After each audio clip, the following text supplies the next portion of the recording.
মিরপুরে দারুণ এক ইতিহাস গড়েছে বাংলাদেশ। পাকিস্তানকে 104 রানে হারিয়ে সিরিজের প্রথম টেস্ট জিতে নিয়েছে টাইগাররা। ম্যাচ শেষে পুরো স্টেডিয়াম ছিল আনন্দ আর উচ্ছ্বাসের মুহূর্ত।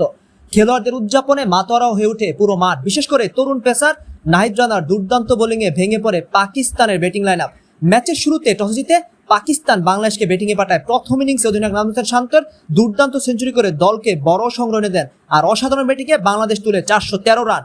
পরে পাকিস্তান ব্যাট করতে নেমে 386 রানে অল আউট হয়ে যায়। বল হাতে অসাধারণ পারফরমেন্স করে মেহেদী হাসান মিরাজ, তিনি তুলে নেন গুরুত্বপূর্ণ 5 উইকেট। 27 রানের লিড নিয়ে দ্বিতীয় ইনিংসে ব্যাট করতে নেমে বাংলাদেশ। এবারও ব্যাট হাতে জ্বলে ওঠেন শান্ত, তিনি খেলেন দারুণ 87 রানের ইনিংস। তার ইনিংসের উপর ভর করে বাংলাদেশ 240 রান তুলে ইনিংস ঘোষণা করে। ফলে পাকিস্তানের সামনে লক্ষ্য ধরায় 268 রান।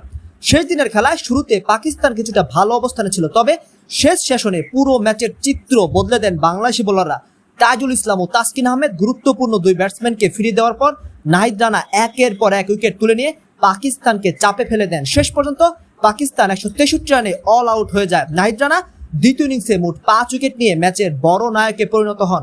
দুর্দান্ত পারফরমেন্সের জন্য ম্যাচ ছাড়ার পুরস্কার জিতেছে নাজমুল শান্ত। অন্যদিকে টেস্ট ক্রিকেটে 5000 রান পূর্ণ করায় বিশেষ সম্মাননা পেয়েছেন মমিনুল হক। সব মিলিয়ে পাকিস্তানের বিপক্ষে বাংলাদেশের এই দাপুটে জয় ক্রিকেট প্রেমীদের আনন্দে